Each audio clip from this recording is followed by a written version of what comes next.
Aboriginal theory is not one specific set of practices, but rather an intentional approach that is based in traditional Aboriginal ways of knowing. A key part of this approach is reclaiming Aboriginal identity.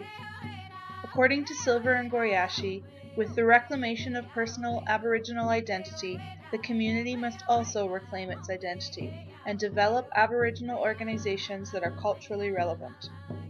Aboriginal theory is rooted in using traditional practices and languages as a way of connecting and empowering communities. It aims to address problems that Aboriginal communities face, such as colonization and loss of culture that the wider Canadian public don't face. Dr. Leroy Littlebear, a highly regarded Canadian Indigenous scholar, describes Aboriginal theory in the following way.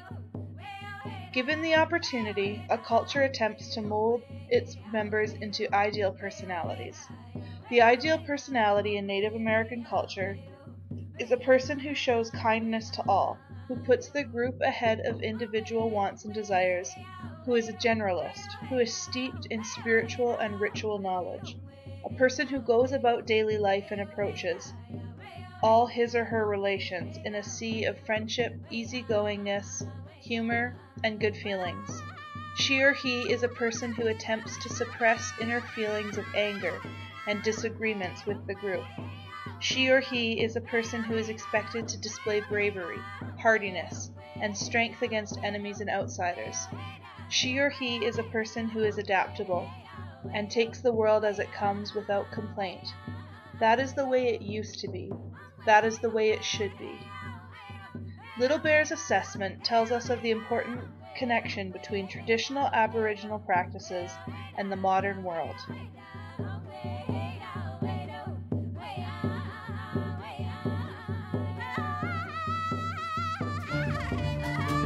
Canada is the 6th most developed country in the world, according to the UN's Human Development Index.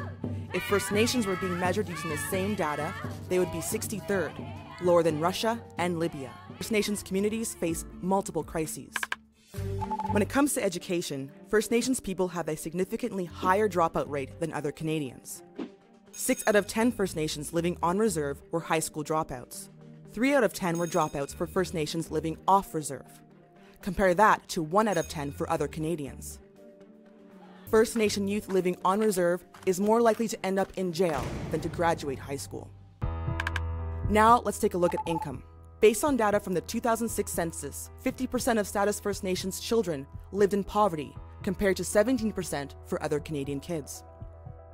The median income for a First Nations person was a little over $19,000, compared to over $33,000 for other Canadians. Finally, health.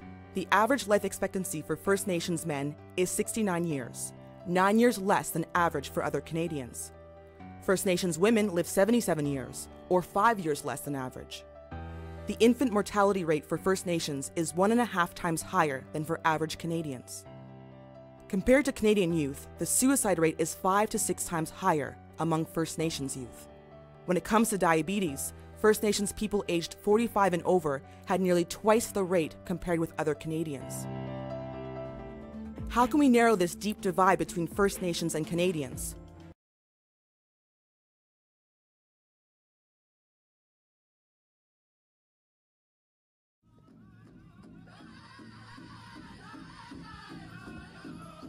Wesley, Esquimalt, and Caillou observed that culture, teachings, oral histories, and traditional knowledge can be used with Aboriginal leaders. This study identified that a strong Indigenous community includes wholeness, with diversity, shared culture, communication, respect, and trust. A key area that this theory can be used is in early childhood education and intervention settings, such as a preschool or a counselor working with young children. The highlights of this theory include developing a strong identity, cultural awareness, emotional wellness, and social wellness. Aboriginal theory can also be applied to education with Aboriginal people to help reclaim personal and community identity, in addition to developing Aboriginal organizations that are culturally relevant. Educating the public about Aboriginal culture and history will aid in developing a healthy individual and community identity. Another use is with trauma healing and loss of culture. Codependency is an obstacle that prevents individuals from developing healthy attachments, lack of trust, and refusal of authority. An important part of resilience is developing cultural identity and creating a new cultural ethos in continuity with the traditions. This theory can be applied to community projects involving the whole community and with parent-child projects. As a social work practitioner, it is important to understand the history of Aboriginal people and their accomplishments around improving the health and well-being of their communities. A common theme among all of the literature mirrors the concept of the medicine wheel.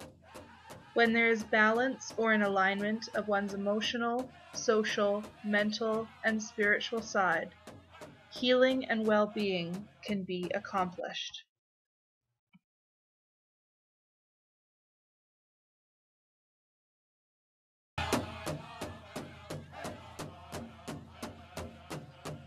Aboriginal theory provides an excellent model for healing communities, raising collective awareness, and connecting Aboriginal clients with cultural practices. There are both strengths and weaknesses associated with this theory and practice.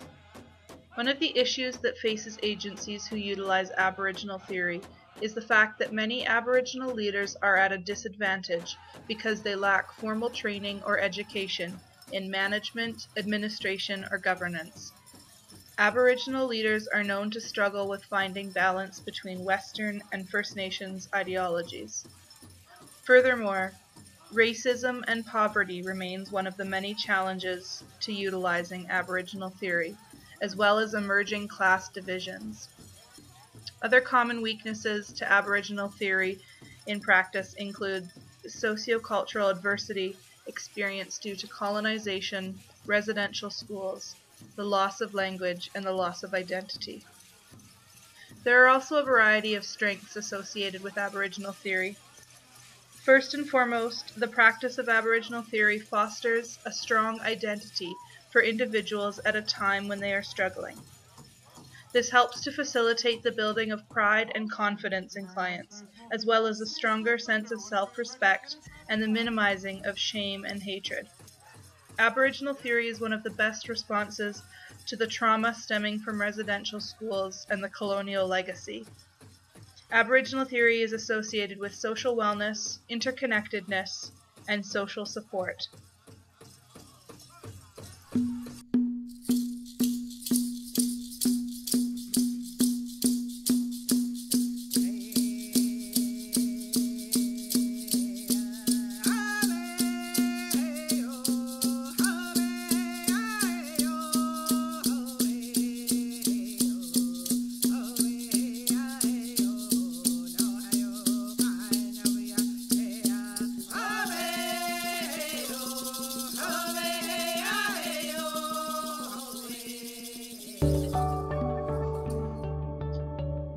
One example of the use of Aboriginal theory is the case for Aboriginal early childhood education and the creation of the Aboriginal Head Start programs for preschoolers.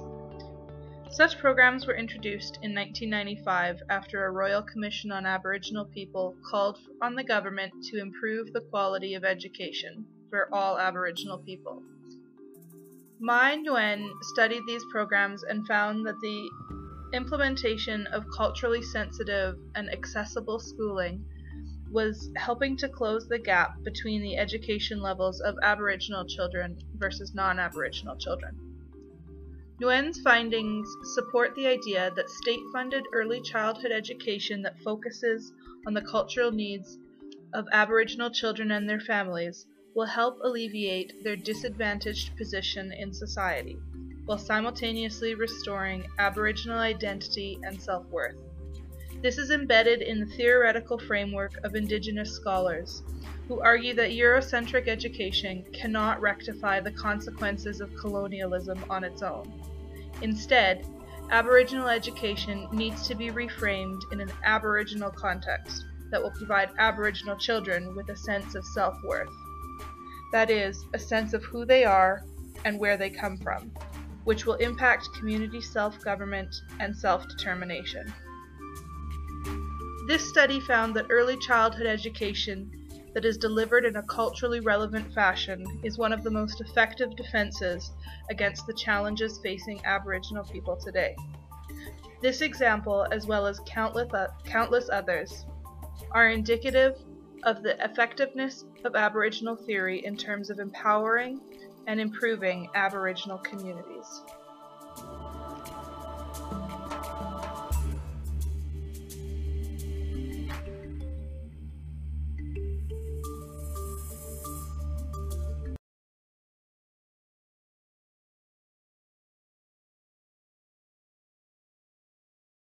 Young Aboriginal people in this country are operating at a whole other level now.